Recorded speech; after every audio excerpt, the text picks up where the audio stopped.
What's up, everybody? Another episode of the Horns Down podcast. Horns Down, always over here. Y'all see who I'm with. Y'all know who I'm with. As always, Jay from Unfair Sports. We're going to get right into the show. We're not here for a long time, but we're here for a good time. So go ahead and check out the intro, and we'll be right back. You know, there's a lot of great OU podcasts, but there's only one. The horns are always down. Ladies and gentlemen, this is the Horns Down Podcast. All right, y'all. So we get football tonight. So like I said, we're gonna live stream this or whatever, but we're gonna get out of here pretty quickly. But a couple of things we need to talk about. Seems like we have a game too ourselves this weekend against Arkansas State.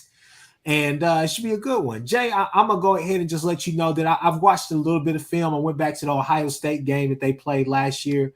I just wanted to see some film on them. Don't get me wrong. They got, Ohio State beat them by a large amount. But the one thing I will say is that they have some athletes out there. One thing to keep note of is that they have J.T. Shrout as their quarterback. He was a quarterback for Colorado, I want to say. Colorado last season. It was Tennessee the 2 years before. Yes. So not terrible, not bad, but at the same time, he's good enough to get a job done. He's serviceable. So I think that's where we need to kind of leave off with it. Lead off with it. I think that he's serviceable, man. I think he can go out there and give us some problems. He's going to give us some good looks. I think we should win this game by a landslide, but at the same time, I think he can make things interesting. I think Butch Jones is the coach for them. Their offense is, I would say, it's kind of RPO based a little bit. It's kind of a pistol, kind of a shotgun. It's a spread attack, but they give it to you in a variety of ways. They try to. And they have some talent. Let's not act like they're not able to get into this transfer portal and things like that as well. I think where they may struggle is just whenever you go into that too deep or you start going down the depth chart to see if they actually have that depth. So that's going to be something that possibly can be on our side. This is a game, in my opinion, Jay, we got to start fast and we have to stay consistent throughout the game. We cannot go out there and get into those lulls, even when we played UTEP last year, whenever we're up by, we're going up by 3 scores and all of a sudden we go 2-3 drives without scoring or even moving the ball. Right. So I'll let you have the floor. Just go from there. Yeah, man. The one thing to keep in mind too is that Ohio State game that they played, they ain't really got nobody from that team no more. Like we've got a lot of movement that this team has had since then. Now their offensive line has gotten better. Like they're sizey. They're actually a pretty beefy offensive line. I think averaging in over 300 as far as size go. But man, the struggle is real for them. There's nothing about them this year that tells me that they'll be better than 3-9. And by me saying that, that means that we should go through and run down their throat. I think their offensive line, though, will give our defensive line an opportunity to get some practice in, especially since they're roughly in the, like I said, 300 range. When you look at their depth chart, they got size. We'll be able to test our line and see what they look like. But I anticipate us being in the backfield constantly. We should get double-digit tackles for loss in this game. We should be able to keep ourselves in the top 10 in tackles for loss this season just off of this game. We should be able to stat pad basically the whole game with that. And I was mentioned on when I did my live stream last night, if our defense doesn't outscore their offense, I might be disappointed in this game. Yeah. I anticipate at least 1 to 2 defensive scores, interceptions, strip fumbles, strip sacks, fumble, something to just give us a spark plug on that side of the ball. We need to go out strong immediately, and I anticipate we'll get that from this. Yeah. So let's go ahead and let's just kind of double down on that. As far, I guess let's just go offensively first. What are you expecting from the offense? What are you wanting to see out of the offense? I want to see 100 yards out of Tyree Walker. That's what I want. Put him in the backfield. Just bully ball. Exactly, Hank. Just pound it down their throat. That's all I want to see. Honestly, I would not mind Dylan Gabriel throwing for like 200 and something yards in this game, but I want it all early. I want to run it down their throat constantly. And I'm curious to see how this new clock rule is going to work for them with the clock constantly running. I wonder what that's going to do as far as the tempo and pace in this game. That actually may work in our advantage. So for me, I want to see Walker rush for 100, and I want us to get up 21 points in the first quarter. I want us to score fast. I want our defense to shut them down fast. I want to see quickness out of this game. Yeah. Obviously I want to see us score on the first drive. Want to see us be able to move the ball, be able to do a variety of things, whether it's jet sweeps, it's however they want to do it. I feel like we're going to have some cash plays out there and just got to go get it. Want to see the execution. Oh yeah. I just want to see Dylan Gabriel be sharp, be consistent. Obviously, no picks. I just want to see him be able to really take control of this offense and throw deep. Let's see if all the reports that we've been hearing see him connect with some on some deep balls to Petaway, Anthony, hell, even Gibson. Obviously, it could be anybody in that room. So I'd love to see them, and I'd like to see some new guys be introduced. Obviously, we will be reintroduced to LV Bunkley Shelton, but I think Nick Anderson, obviously Jaquez Petaway. It'd be nice to be introduced to some of those guys, their play styles. Andrell Anthony, you want to hear some of those names pop up and just not have it be a Stoops, Farouk, and whoever else is out there, and Gavin Freeman. You get what I'm saying? So it'd be nice for those guys to be able to really get on the stat sheet in a big way tomorrow as well. But like Hank said, I think you go out there and you go straight bully ball on the offense. Yeah, the whole goal literally is just pound them. That's what we need to do. So if I need to add any additional things to it, of course, it'll be great seeing the gelling of this offensive line. But the wide receivers, I'm hoping to see Nick and Jaden Gibson get some run. I really want to see what they're going to look like catching passes from not only Dylan Gabriel, but also Jackson Arnold. I really want to see how they look and if they can flourish throughout this. Mm-hmm. No, I think those are great points. Great points. Offensively, I just think you need to see some consistent football, man. And this is a good game for the coaches to show growth as well. I mean, I think these first 5 games are good points for the coaches to show growth as well, and not only their play calling, but just clock time management and all of that. That's another, and I'm glad I said that. That's another point of interest that I'm really that I want to point out in this game is with the new rules about the clock constantly going in first down or whatnot. That's going to be something that's really interesting. We struggled last year anyways with a lot of false starts and things like that because we were moving so fast and players were getting acclimated to the offense. So that's going to be an interesting point to keep in mind this year as well. And I can see if we are really going to be at the pace that I feel that we will be at this year, I can see a lot of teams trying to play that time of possession game and use that new clock rule to their advantage. Oh yeah, that you want to leverage that, and I hope that we take advantage of it too. Honestly, the one thing that we did last year that I was happy about, but also was upset about is I always, and we talked about this, Kchris, during the season. One thing I always referenced was the pace and how sometimes the pace was great. And I think it also attributed to the wide receivers blocking, because when the receivers blocked, we were getting 8 to 10 yards per rush. Like easy. It's like every time you look up, you run the ball 1st and 10. Next thing you know, it's 2nd and 1. And then you run it again and it's 1st and 10. And then it's 1st and 10 again because you get like 15 yards. And then all of a sudden it goes 1st and 10, 2nd and 10. And then it's 3rd and 13 because of something crazy. So from that, if this clock pacing is the way it is without it stopping, honestly, it may, like you said, it may benefit us a lot more than we anticipate. Yeah. Yeah. So with that being said, Let's go ahead and move over. Hey, one last thing I'll say offensively. I want to see how he plans to use. What are some of the plans? What are some of the plans for Stogner?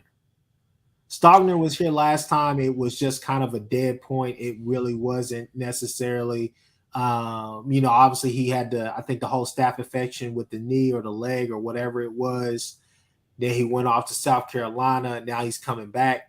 Right. He's not the athlete that Brayden Willis is, but I think all around, as far as just being a tight end, a natural tight end, I think he's a better fit at that position. So if his blocking is better, I think he's going to be able to make a lot of plays, especially with the target that he is. Yeah, that's true. I don't anticipate much Stogner in this game. Yeah. I actually anticipate seeing Blake Smith and Josh Fanuel basically try to duke it out to see who's going to be truly number 2. Right now it's Blake Smith with that club hand, but I do think that this is a great. Well, not anymore. He hit the club in spring game. I think it's gone now. I think it's gone now. But I like calling him club hand because he caught the touchdown with the club on his hand. Yeah. It was just dope to see him have soft enough hands to catch that ball and not have it bounce off the hand. That's a skill that's very much underrated. But my point is, I want to see Blake and Fanuel really duke it out and see who's really going to be number 2. One of my buddies in the Discord, Darth Reven, all the people in the chat know him. Hank and all of them know Darth. He mentioned that it will be intriguing to see if this is basically a live tryout for who's going to be right behind Stogner. And I think this is the best opportunity to do it. You're going against an opponent that's truly not formidable, but they'll make it challenging enough for them to be able to get right and get to the right spots.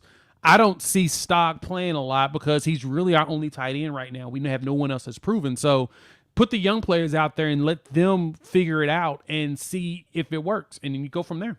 No, I definitely agree. Dress rehearsal is basically what it is. That's why I was looking for the word. No, it's a dress rehearsal. It should be. By 12 o'clock, this game should be over. Yeah. I think before then. Yeah.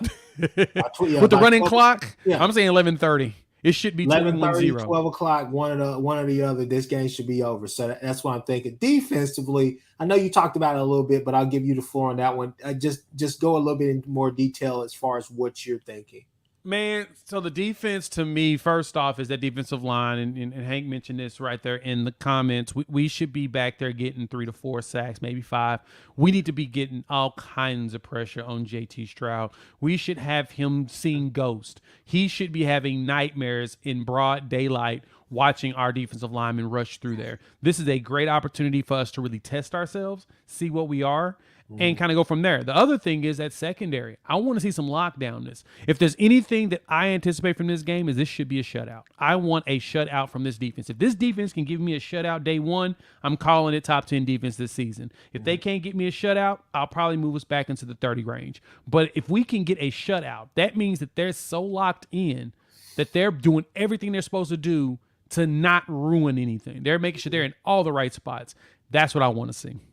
I am very interested not only in our edges, but I'm very interested at that CB2 spot, simply because I think that's where they're going to try to test guys an awful lot.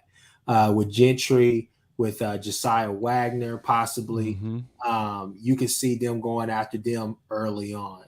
So, no, fair. So I mean, that's kind of where my eyes are going to be, especially on those 3rd and 12s. 3rd and 8s, different things like that. How are they going to try to test them? Are they running, slants across those guys' faces? Are they, trying to go deep on those guys? Or those guys on an island by themselves? So I think that's going to be interesting to see. I'm definitely excited to see Kendall Dobie. Definitely excited to see what Justin Harrington is going to be able to bring to that cheetah position, him and Deshaun McCullough. And then also one position I'm definitely going to be looking at as well, I think is interesting is, I know Reggie Pearson can hit. I know Reggie Pearson has the talent and he can cover, but who's going to be more consistent? Is it going to be him or is it going to be Key Lawrence? Right? Because I think that there's still going to be a battle at that spot right there. I think what you do know at the safety position is that Billy Bowman has a lock on it, but you also know Peyton Bowen is going to be in the mix as well, and so is RSJ once he gets back in late September or so. But I think the question is what is the perfect mix of Lawrence and Pearson, right? Yeah, that's going to be the question. And I'm wondering if most of your Lawrence Pearson plays will be when we go into a nickel and we move Pearson into basically the cheetah role. Yeah. I wonder if you'll see more Key at that point, because I'm hearing that he did well in camp. I mean, we've heard the same thing about Harrington. And so that cheetah role, everybody was thinking that it was a lock for McCullough. And the one thing I heard about McCullough is that he needed to be beefed up. He's bigger than Harrington, but at the same time, it seems like Harrington has got the defense down. He's got it locked down. So, and he should, because honestly, it's what he's played all his career, in my opinion. I think coming from, if you're gonna watch his film, in the JUCO, that's what really got him to this point. Yep. And that's who he is. He's played the nickel safety this entire time and played some just regular old safety when he was there at the JUCO. But I mean, he's a nickel. He's a big nickel. He's a big nickel. And all you got to do is show out. Not anticipate he will. I expect a big one from Hank. I like that. Gentry and Peyton with a pair of pick sixes. Oof, that would be lovely. But I do anticipate seeing a different Harrington. I anticipate seeing him being better in coverage. Yeah. To the point where he's listed 6'3", but I've seen him listed 6'4" a few times. So he's just tall and long and disruptive. But once you throw in McCullough oh my God. I expect McCullough to be your more rusher, similar to what he was at Indiana, and then Harrington's going to be more coverage. So I think that we're going to probably play more of a nickel type setup on defense. Yeah. So the two biggest things that we have to see tomorrow are simply this right here. Set the damn edge. Set the damn edge. And on those long yardage pass plays, can we finally get to the quarterback? And that's a good one. I would love to have the sacks. We've already talked about the sacks, so I'm not even going to talk about that. You and Hank have covered that. But can we get to the quarterback and get some hurries? Can we get him moving out of that pocket and moving to the right, moving to the left, throwing crossbody throws, doing stuff that's just not natural, right? That doesn't make him feel comfortable. So can we get him out of the pocket? That's what I want. And can we collapse that pocket? Can we keep him in that pocket? Are we doing anything that's really lax and just that recognition? But for me, it's just edge rush. I'm really eager to see the edge rush, but also setting the edge as well. So, my uncle, he told me the other day, he said, it's not necessarily that your nose tackle or your D tackle has to get all the sacks and show up on the stat book. You just need them to be disruptive. You need them to be able to control that middle to push everything towards the edge. So that's what I'm really eager to see. Can we actually do that? Are we physical enough? And I think we are. I think we're deep enough to the point where we figure out who can do it and who can't. Easily, yeah. Straight up, 100% easy. All right. So moving on, let's go ahead. Let's get right to it. Let's see. So we're going to go right here. And so what we are going to talk about today, just a little bit of the depth chart that was released. Obviously, you guys have watched all the great content creators out there talk about it. I even heard Ty talking about it. Jay talked about it on Fair Sports. PG probably talked about it on the PG show, and so on and so on. So we're not going to be here for that long on this right here. We're just going to look at some names on here. First thing that I would say is I think people are reading into it a little bit too much, especially at running back. First off, there's a huge question mark with Marcus Major. I would love to have him all year, but how it is for him. We all know the story.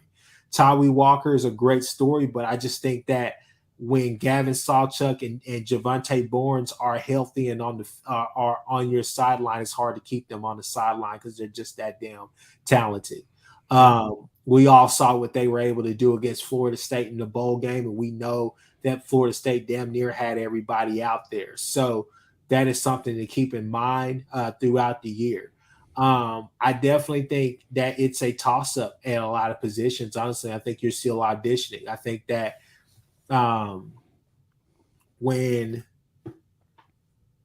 you get to wide receiver, I mean, it's kind of just up there, like those. I think you're going to see a lot of guys. I would not be surprised if you saw DJ Graham at some point if he's actually healthy. But Jay, I'll give it to you. What are your thoughts about at least the offensive side of the depth chart? Yeah, the thing that jumped out to me and talked about it on the show was the tight end, seeing Fanuel and K McIntyre being your oars. So that tells me that Fanuel and that basketball athleticism is kind of helping him out, right? It's giving him an opportunity to, play when, he was wondering if he was going to be able to get that, right? But on top of that, K McIntyre, man, he's a freshman out of Nebraska. I mean, at his size, heck, at one point I thought he was gonna play linebacker because at 2.25, 6'3", and he's legitimately big. Like he's a big, stocky kid, and so it looks like they are gonna have him at tight end, and he's got great hands. I'm curious to see how long it's going to take, like I said, the battle between Fanuel and Blake Smith to determine who's truly going to be that number 2. That was really the one thing that jumped out the most out of me. Running back didn't, because it's Arkansas State, 1. 2, Barnes and Salchuk have been banged up in practice anyway. Remember, Barnes is coming off that foot surgery that he was ready for fall camp and he participated, but why rush him out when you really need him come Iowa State, UCF, and then Texas? Right, you want to go ahead and ramp them up in those 2 games. Yeah. And then, I'm sorry, not UCF, but Iowa State and Cincinnati. Yeah. You want to ramp him up going into the Texas game, and then you can really play him. But you don't really need him these first 3. You barely need him Tulsa. You barely gonna need him in SMU, and you don't need him against Arkansas State. So this is these first 5 games are a great test. There's a 43% chance, but I think it's by ESPN saying it will go 5-0 before we head into the Texas game. And I push that up more so to me 80%.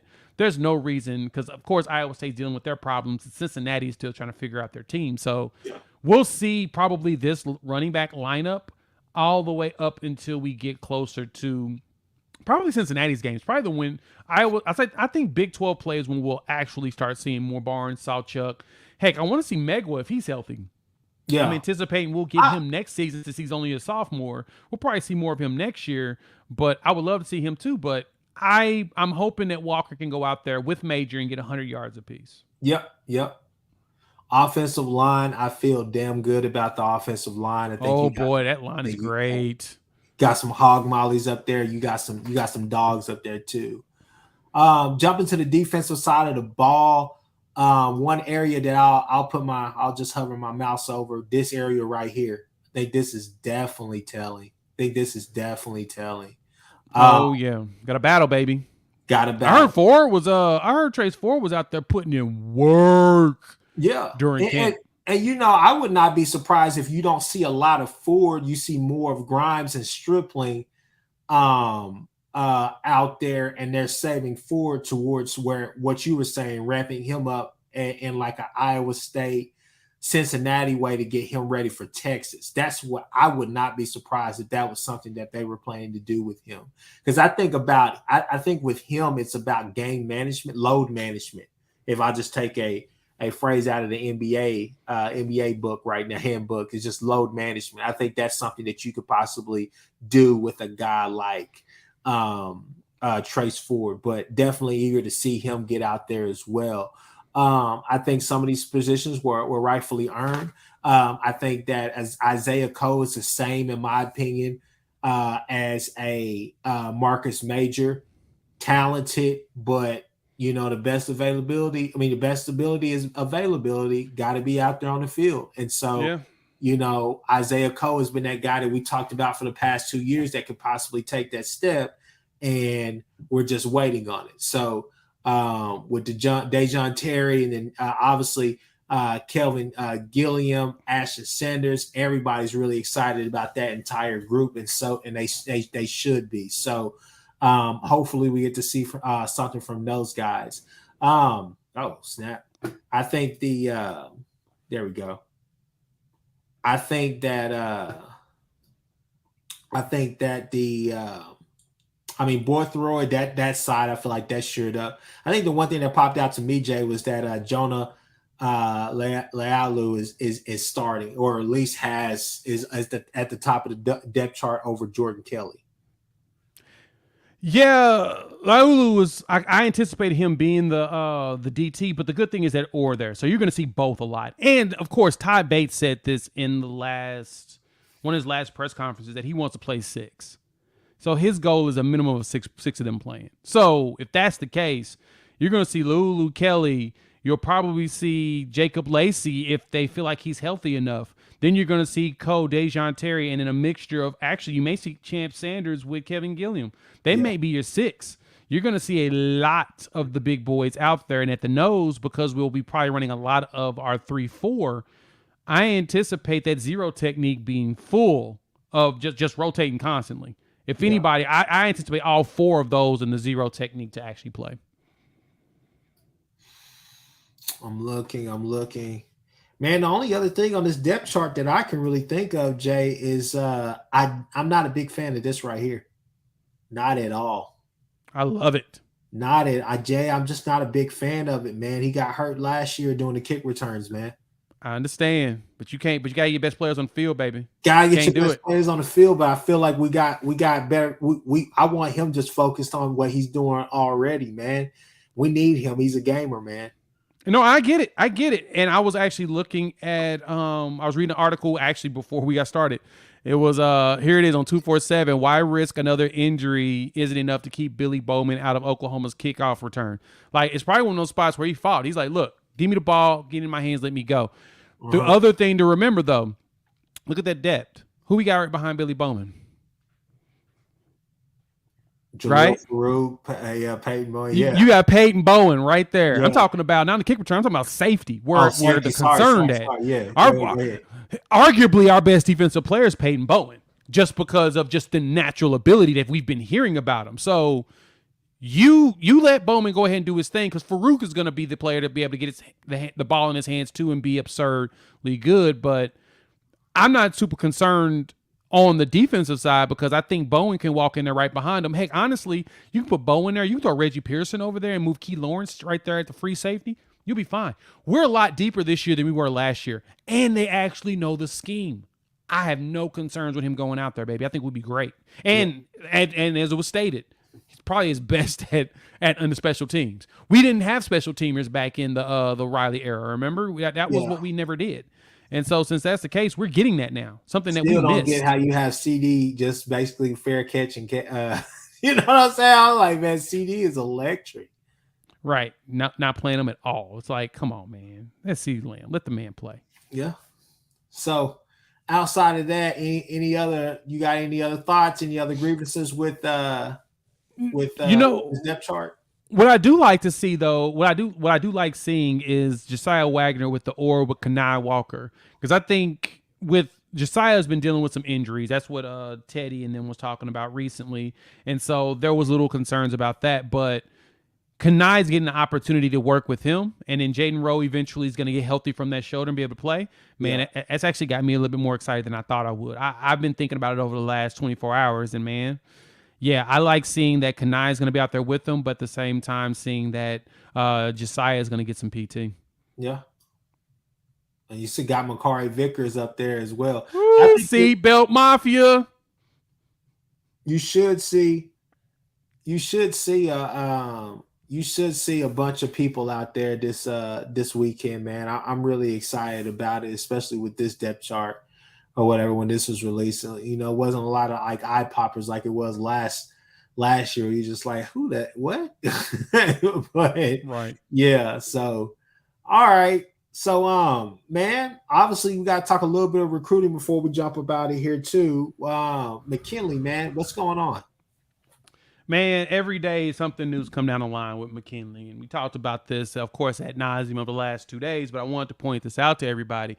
Actually, this was pointed out in the Discord, so if you haven't joined the Unfair Sports Discord, go to the channel, look in the description. You'll see a link to the Discord. We and they kicking it hard, man. The community's growing. We've got over 40 people in there, and we've got at least 10 people that are always commenting and talking ball. It's fun. It's fun conversation. Join us. We love to have you in the community. But I think it was Topher that pointed this out in the community. He's like, Dominic McKinley had stated he made his decision about a month ago in one of his interviews.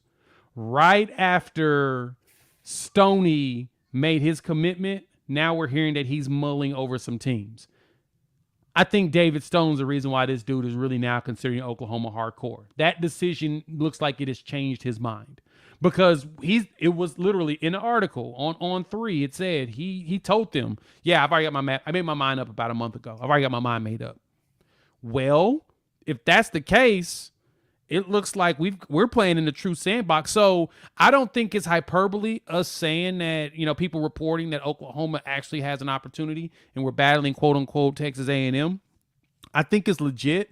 But I think it's legit that the fact that we are actually in play, and I think it was because of the David Stone commitment. He decided to come to Oklahoma like he said he would.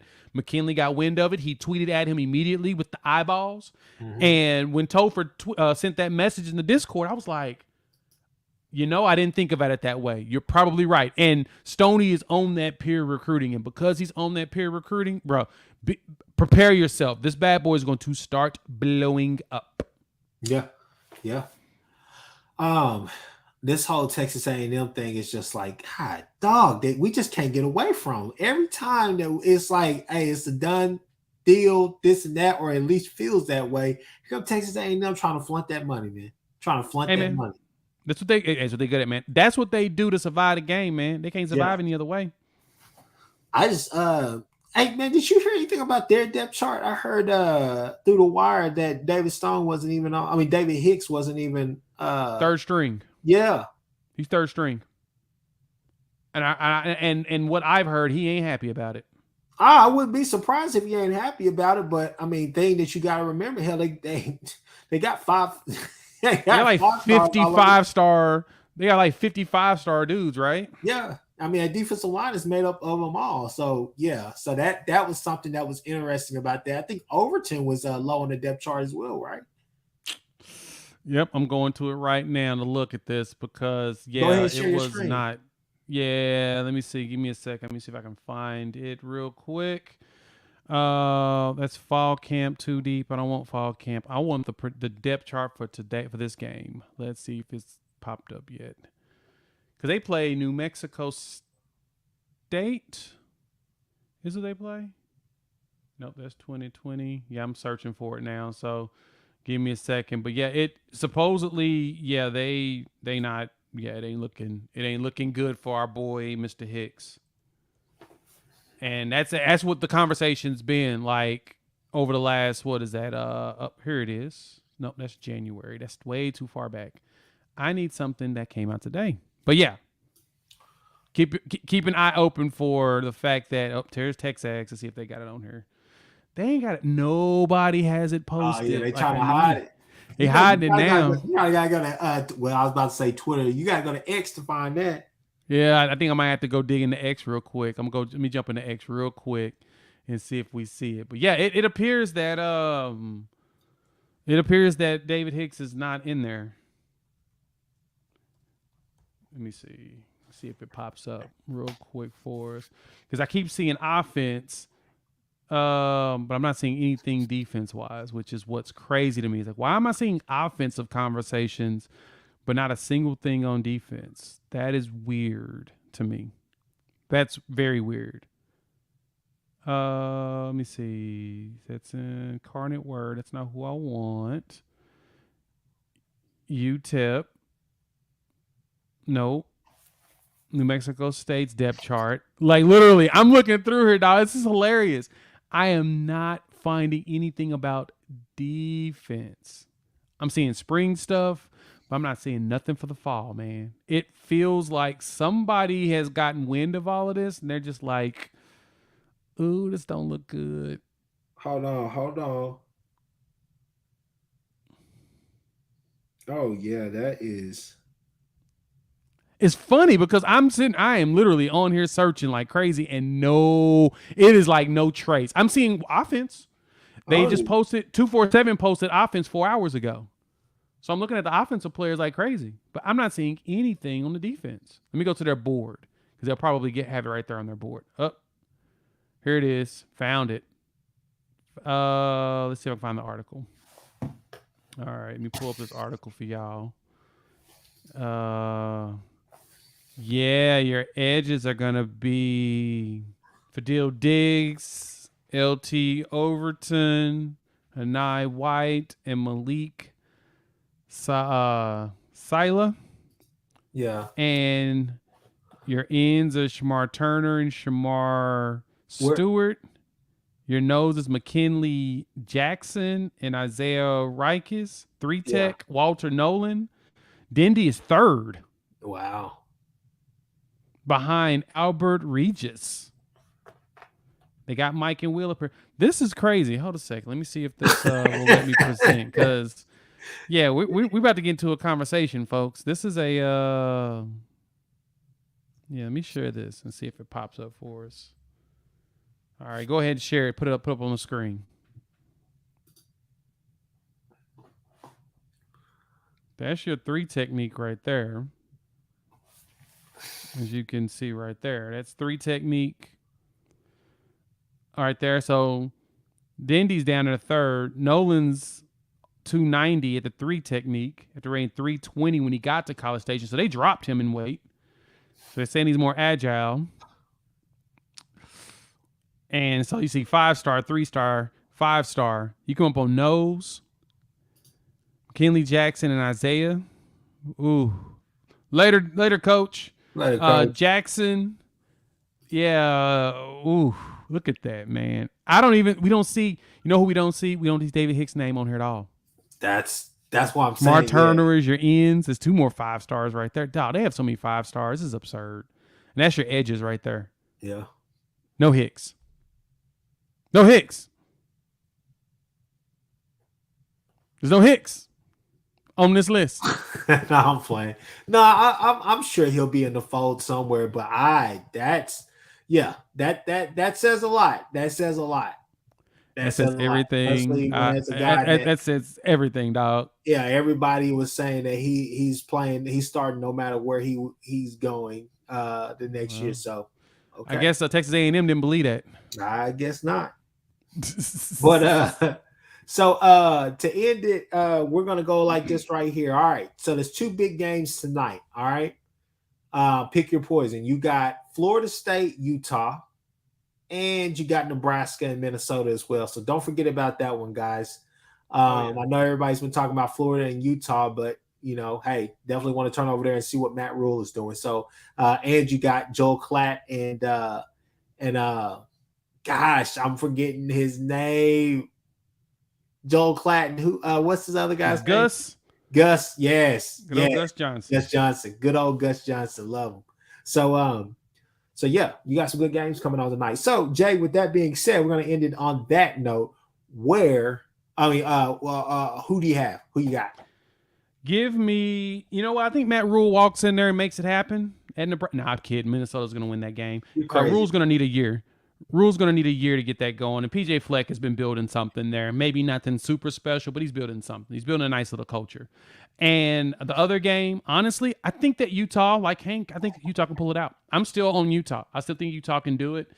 Florida's got to prove themselves. They haven't proved it to me yet. I'm going to go with Utah, and I'm also going to go with Nebraska. I think Minnesota is going to be a good team, but let's just be honest. I think that Matt Rule is going to have something planned for them, and I think Jeff Sims is going to get loose tonight. So let's see what his maturation looks like. All right.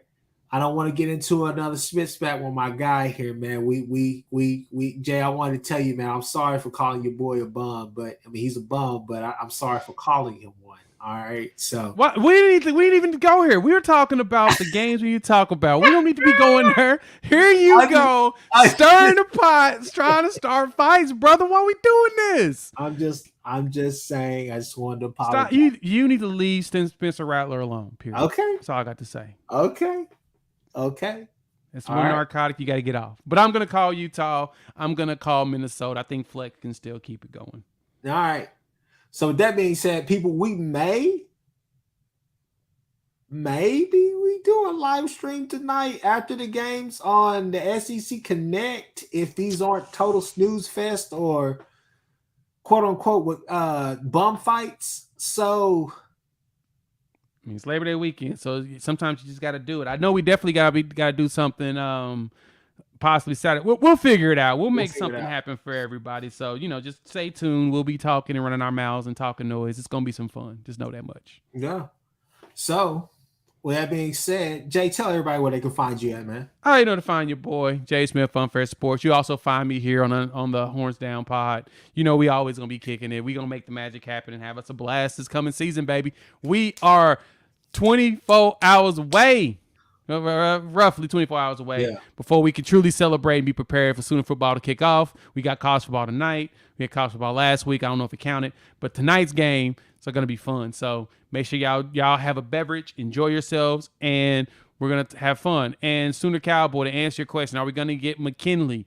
No comment, but yes.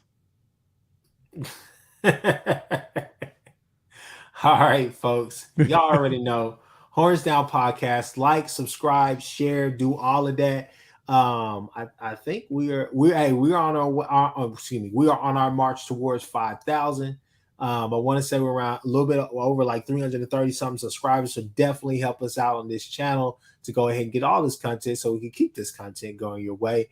Follow, like, subscribe, go to Jay's all of Jay's pages. Jay, tell them about your website too.